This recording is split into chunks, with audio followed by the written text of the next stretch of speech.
Minecraft, a game that has been on the market for 11 years and has over 126 million people playing the game per month, is a fun game, but when you have just downloaded the game, it may be frustrating. In today's video, I'm going to show you the basics of Minecraft so you can just enjoy the game. Welcome to Minecraft 101.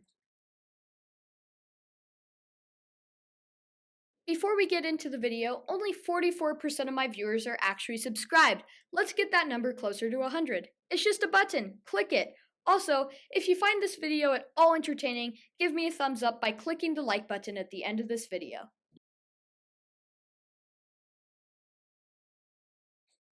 The Minecraft launcher is one of the most important parts of the game because it is how you load into Minecraft.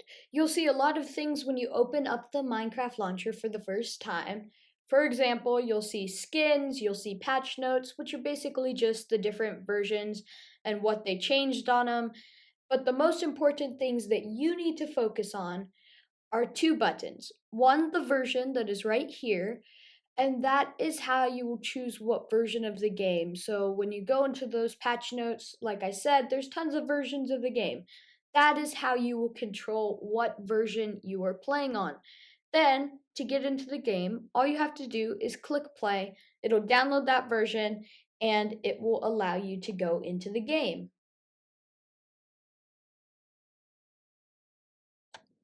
When you load into Minecraft, you'll see a couple buttons. You'll see single player, you'll see multiplayer, you'll see Minecraft Realms, options, and quit game. Quit game obviously quits the game.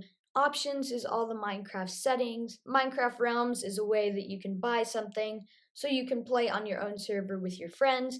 Multiplayer is servers you can connect to, but the one we're going to be focusing on today is single player. So when you click that, obviously I have a lot of worlds, but you're not going to. You're going to see nothing there. All you need to do is click Create New World.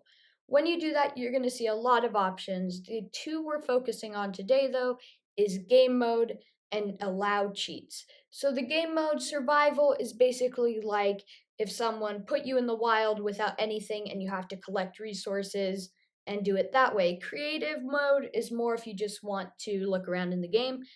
You've got a menu and you can have unlimited items and you can also fly around.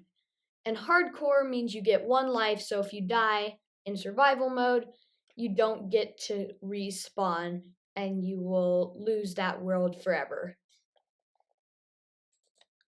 Allow cheats basically just means if you want your world to be able to use commands. So like if you wanted to change your game mode in game, you can do /game mode creative or whatever game mode you want to go in. If you allow that, you'll be able to have a little bit more access. It's automatically on with creative mode, but not with survival or hardcore mode. Once you are done fixing all of those settings to what you want, just click create new.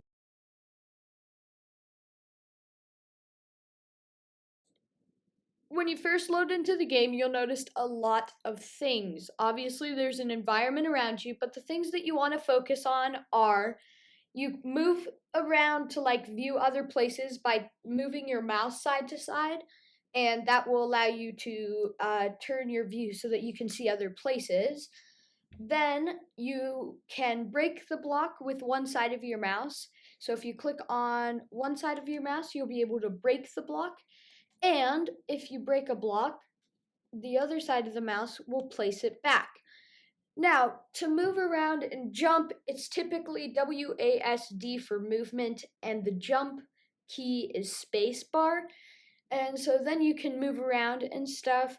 But if you ever want to change that, just go click on escape on your keyboard, then click on options, then click on controls, and then keybinds. Then you'll be able to load into a different menu and it will show you all your different keybinds. If you're confused on one, you can always look at it. Also, if you click on a keybind that you want to change, then you can click any key on your keyboard and it will change that keybind or whatever. So if I push the jump keybind and put K in instead, then every time I pressed K, I would jump instead of spacebar. If you ever want to reset it, just click the reset next to it and it will go back to its original.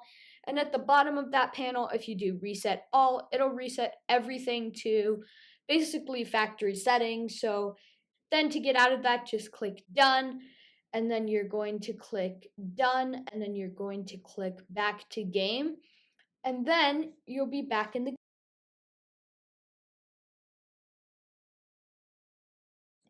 The first thing you're going to want to do to make progress in the game is get some wood. And the way you get wood is go up to a tree and start punching it. Then I would suggest getting at least 6 or 7 pieces of wood. Then what you're going to do, if you notice on the bottom of your screen, you've got 9 inventory slots already open. If you click on the number corresponding with the inventory slot that you want to get into, it will go to that inventory slot. And yeah, the next thing you're going to want to notice is you've got a health and hunger bar above that. The health is the little heart.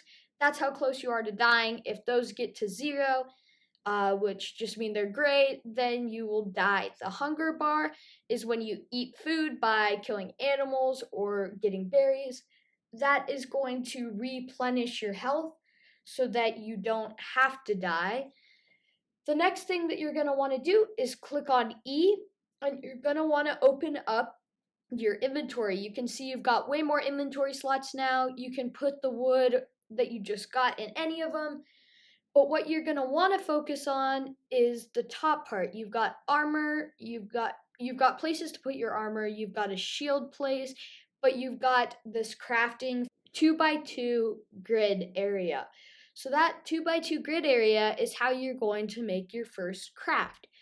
So you can put all of them in one place on that crafting grid and get the type of wood planks, which is how you're going to craft most things. Then you're going to put one of those oak planks or spruce planks or aspen planks or whatever type of wood you're using that is planks in each of those slots, and you'll make a crafting table. If you ever forget how to do that, what you're going to do is click on that little book that happens to be right under it, and you'll see a little pop-up come up, and you will see all the recipes you can make with your thing. So once you make the crafting table, you're going to place it down, and you will see that on the side of that, you have way more recipes than you did with just your 2x2. And if you don't see that, just click on the recipe book inside the crafting table area.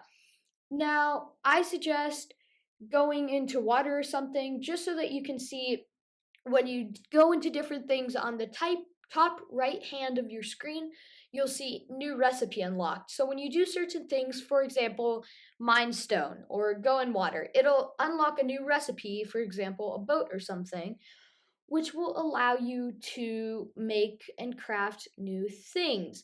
Now, one thing that I do suggest is just to go into your crafting space in a survival world, and you don't even have to use this world at all. You can just discard it after this, but I would get some wood, get some materials, go into my crafting space, and I just make every crafting recipe I can. Because that is how you're going to learn how each of them work. For example, if you put a pressure plate down, you can stand on it and it clicks. You can put a fence post. Like, there's all these different recipes. You just got to learn those for yourself. Other than that, that's basically the intro to crafting. Other than that, just keep trying new crafting recipes out and see which ones you enjoy.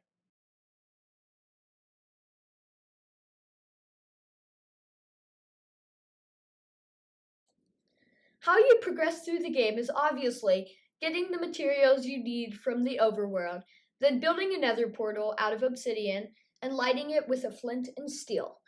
Then, what you're going to want to do is go through the portal and get some precious materials that you can't find anywhere else so that you can get to the end. And just for fireplaces and other just fun builds and stuff that you might want to do, some of those blocks might only be in the nether. The other thing that's only in the nether is potion brewing stuff. So if you want to brew potions, you might also want to get that kind of stuff. The two things that I would recommend getting, though, are ender pearls and blaze rods, which you will later turn into blaze powder. Then, Once you're done gathering all your precious resources, you can come back through the portal and you will come back to the overworld.